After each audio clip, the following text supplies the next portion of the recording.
getting ready to fix the gaps around the air intakes. And I'm going to putty these gaps right here, and this gap over here. I stuck in a piece of styrene plastic in there to the worst part of it, and there's a little bit left here of a gap, so that'll all get puttied too. So basically these gaps here where the air intakes meet the main body of the airplane, I'm going to be puttying those. And then once those are puttied, I'll move on down to these spots right here that don't have gaps, but they don't really line up very well. So I'll have to do a little sanding or something on that. But anyway, that's where I'm at right now. So welcome to part 3 as I go through this Phantom build, working out some of the issues that are with this older Revell kit. You know, they're a little tricky, but it can be done. And if you've had any experience at filling gaps and sanding gaps and that sort of thing, it shouldn't be too hard to do.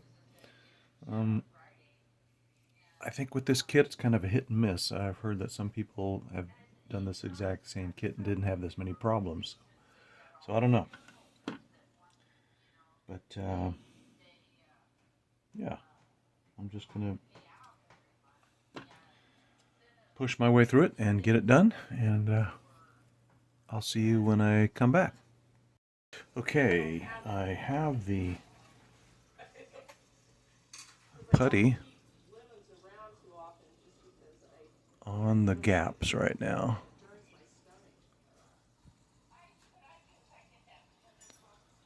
And it's going to take about an hour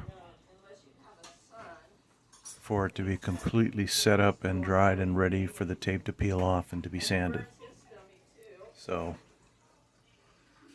I have to go do something else for about an hour, which I have planned anyway. So we'll come back to this when it's time to sand it. Alright, so now I am going to take the tape off. I'm going to see how my putty job looks.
Okay, there we have it.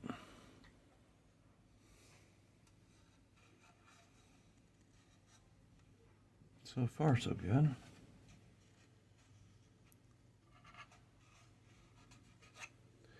Now it is just a matter of sanding this. And then I have this lower seam here, this uneven area that's got to be sanded and evened out. This one is not so bad here, just a little bit of sanding.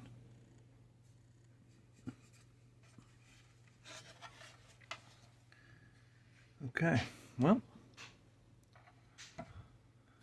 next thing on the list is to sand all this putty, and we'll go from there.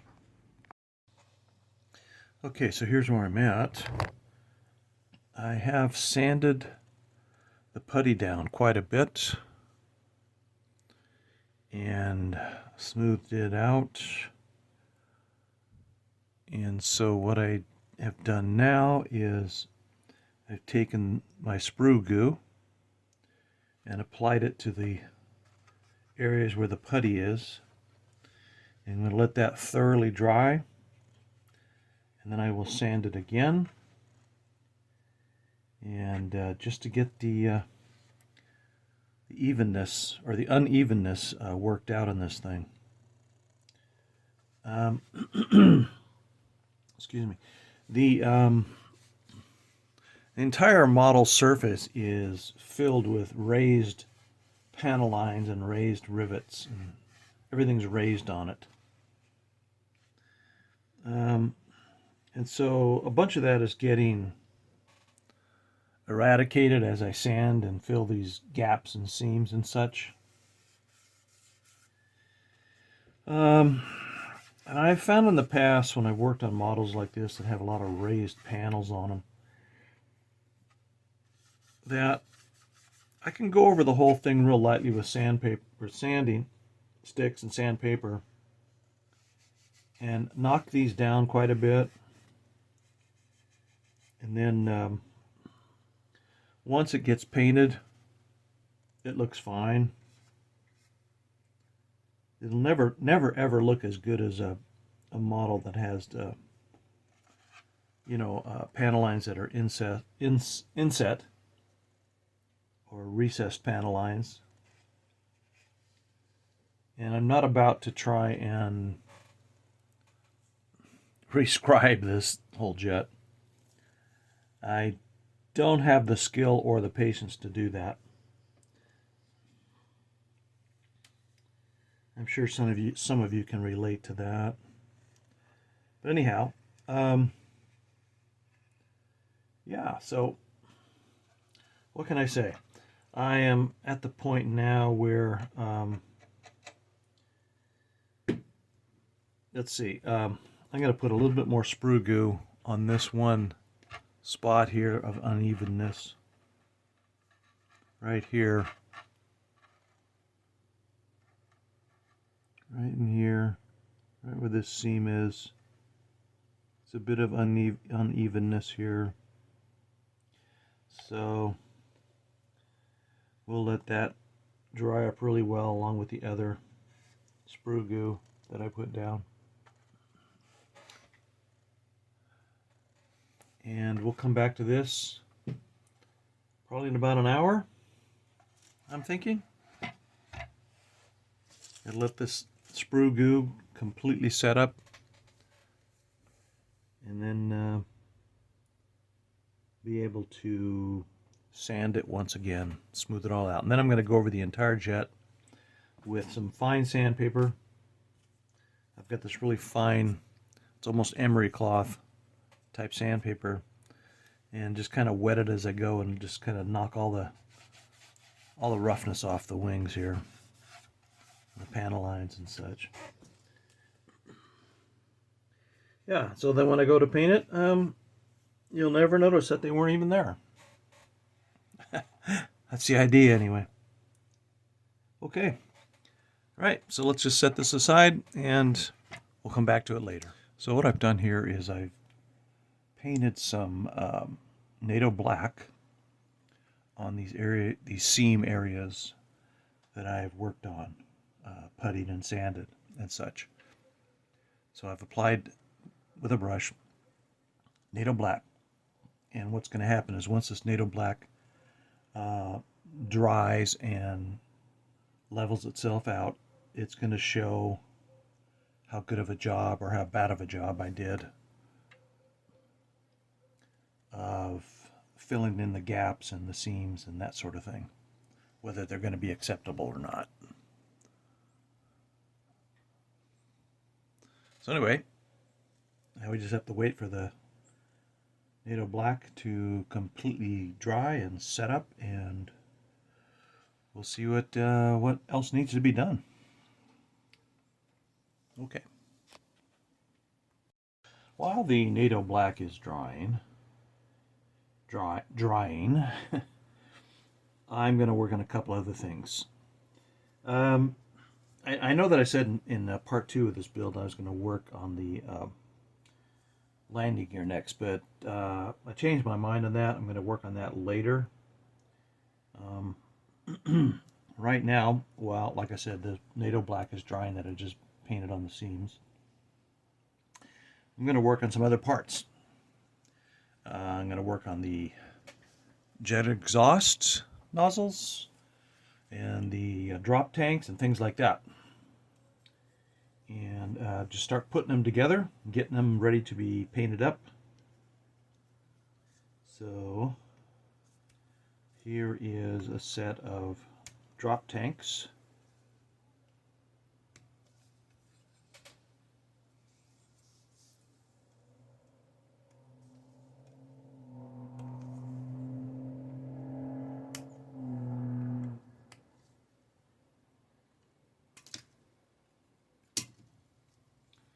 Here are the engine nozzles.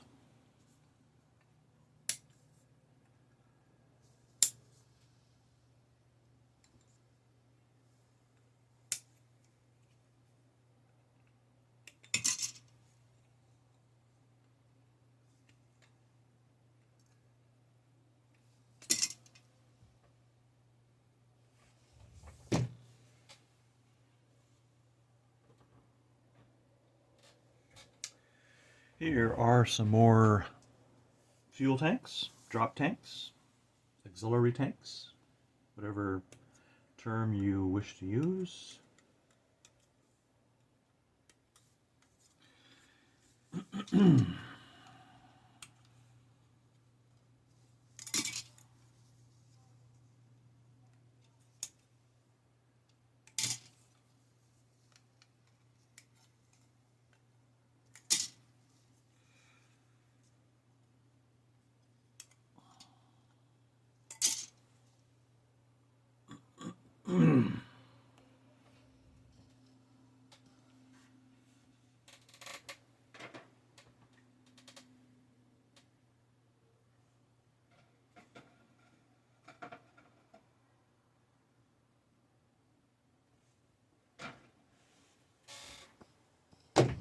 Okay, let's do some cleanup on these parts. Remove the extra plastic from the sprues, sprue attachment points. For starters, we'll do that.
You know, Revell, if they would have given a little bit more thought to how they molded the plastic pieces for these kits,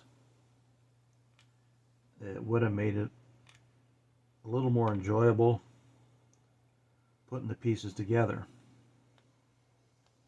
or even just getting them ready to get painted. This kind of thing really bugs me. When they molded this engine nozzle for this particular kit, they put 3 attachment points to the sprue, and these attachment points are in a spot that is almost, well, it's not impossible, but it's kind of a fiddly pain in the butt kind of a place to put them, right up against this, to where you have to get in and almost do major surgery to get the stupid chunks of plastic off that's left over. And you have to do this in order for it to fit properly into the back of the jet.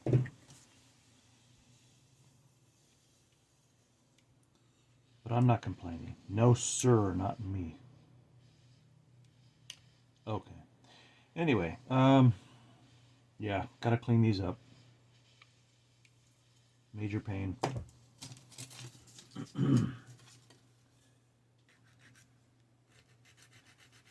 Clip plastic off, and then you gotta sand. Get rid of it all, so that it'll fit into the back of the jet.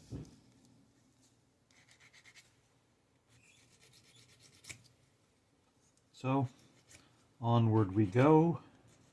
We'll clean up all these parts, then put them together. Okay. The black paint that I put on, the NATO black, has shown that everything looks just fine except for one spot. That spot is right here. Don't know if that shows up in the camera or not. But right there, there's an uneven, almost like a dip, right in that spot right there.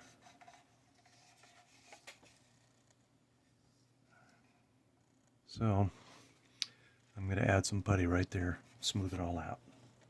Okay, so the Phantom is at the point now where I've got the seams all filled in and sanded, and the gaps, and I have the engine cans on, exhaust cans, flaps, everything's ready to go.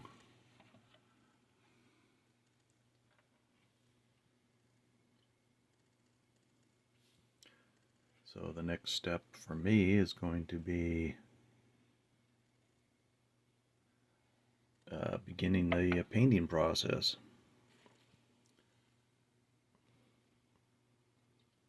And I'm still trying to decide exactly what that process is going to be. I've been looking at several images of the Phantom, F-4J, Phantom 2, which this is a model of, and there's several different ways that you can go with painting this thing. It had different paint jobs, different paint schemes. Some Phantoms had a camouflage paint scheme on it. Others had the standard Navy aircraft carrier type paint schemes with basic aircraft gray on the top and a whitish color on the bottom, or light gray on the bottom,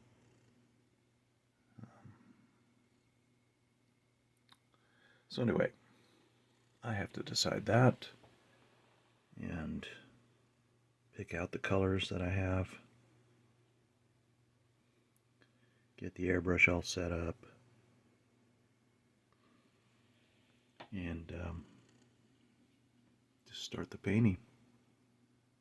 So probably when I come back,